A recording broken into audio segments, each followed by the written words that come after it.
صدیوں تک ایک عمارت اسرائیل کے ایمان، ثقافت اور شناخت کا مرکز رہی، اور وہ عمارت تھی یروشلم کی مقدس ہیکل۔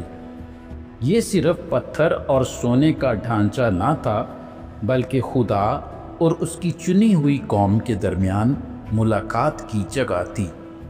آئیں ہم مقدس ہیکل کی تاریخ کے سفر پر چلیں، سلیمان بادشاہ کے عظیم الشان مقدس سے لے کر رومی حکومت کے ذریعے اس کی تباہی تک کے سفر پر، اور اس امید تک جو آج بھی قائم ہے۔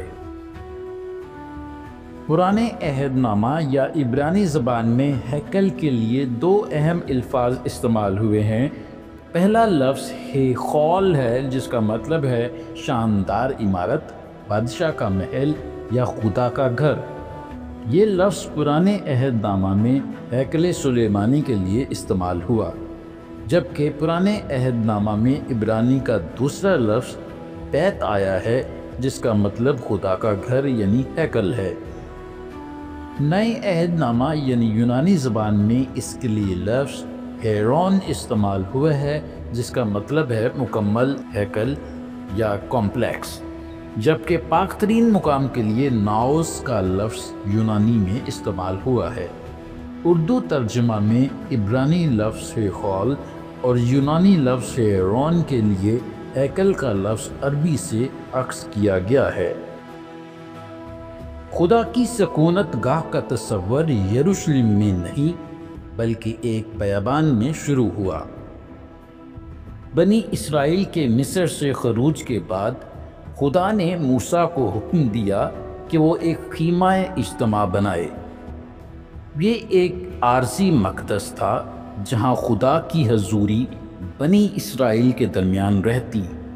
یہ ملاقات کا خیمہ تھا، جس کے سب سے اندرونی حصے یعنی پاک ترین مقام میں عہد کا صندوق رکھا جاتا تھا۔ مصر سے خروج کے صدیوں بعد بادشاہ داؤد نے خدا کے لیے ایک مستقل گھر بنانے کی خواہش کی۔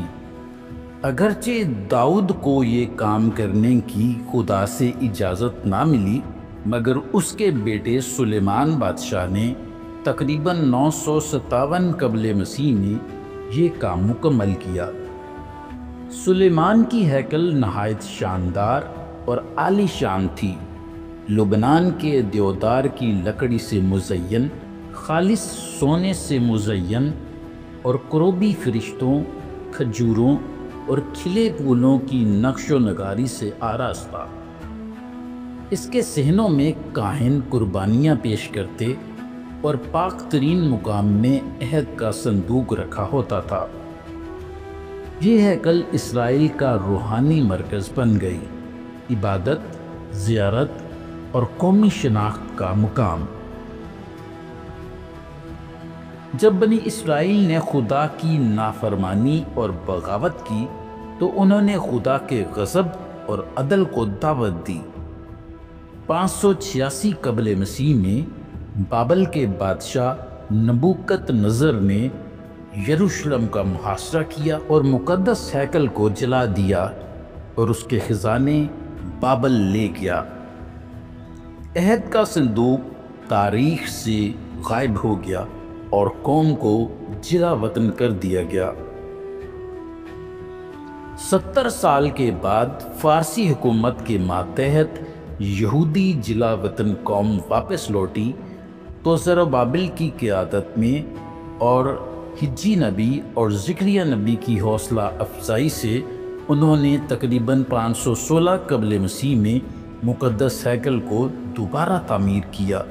اگرچہ دوبارہ تعمیر کی جانے والی ہیکل سلیمان کی ہیکل کی شان تک نہ پہنچ سکی، مگر اس نے عبادت کا مرکز دوبارہ بحال کر دیا۔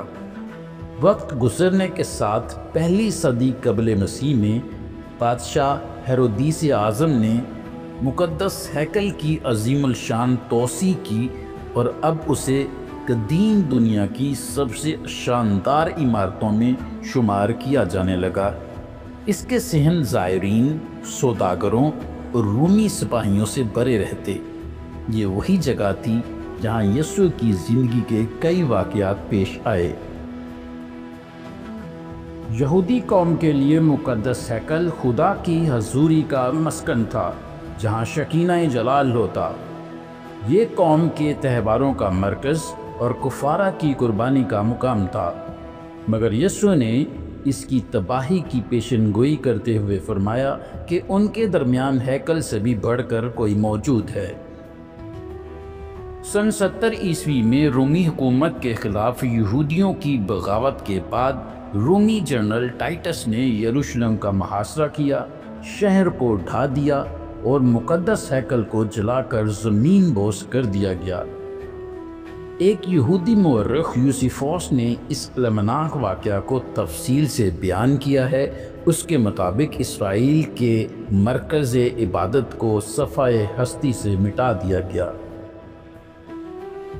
آج صرف دیوار گریا باقی ہے۔ ہیرودیس کے زمانے کی ایک حصار کی دیوار یعنی باؤنڈری وال۔ یہودیوں کے لیے اب یہ دعا اور یاد کا مقام ہے، جبکہ مسیحیوں کے لیے ہیکل مسیح کی طرف اشارہ کرتی ہے، جو کہ خدا کا حقیقی مسکن ہے، اور جن کی قربانی اور کفارے نے مقدس ہیکل کے مقصد کو پورا کر دیا۔ اسی لیے پولس رسول نے کرنتھیوں کے نام پہلے خط کے 3 باب کی 16ویں آیت میں لکھا کہ کیا تم نہیں جانتے کہ تم خدا کا مقدس ہو اور خدا کا روح تم میں بسا ہوا ہے؟ یروشلم کی ہیکل خدا کی حضوری کی علامت تھی، قربانی کا مقام اور صدیوں تک ایمان کی گواہی۔ اگرچہ اس کے پتھر مٹ چکے ہیں، مگر اس کا پیغام آج بھی زندہ ہے، کلام مقدس میں، ایمان میں اور امید میں کہ خدا اپنی قوم کے ساتھ ہمیشہ سکونت کرے گا۔ بنی اسرائیل جب تک خدا کے ساتھ وفادار رہے، مقدس ہیکل یعنی خدا کی حضوری ان کے درمیان رہی۔ جب جب انہوں نے خدا کی نافرمانی کی، مقدس ہیکل اور خدا کی حضوری سے محروم کر دیے گئے۔ آج مسیحی ایماندار خدا کا مقدس ہیں، اس لیے اگر ہم وفاداری سے خدا کے ساتھ چلتے ہیں تو خدا ہمارے دلوں میں سکونت کرتا ہے اور اپنے پاک روح کو بھیجتا ہے جو ہماری محافظت کرتا ہے، اور اگر ہم خدا اور اس کے بیٹے کے نافرمان ہوتے ہیں تو پھر رسوائی ہمارا مقدر ہو۔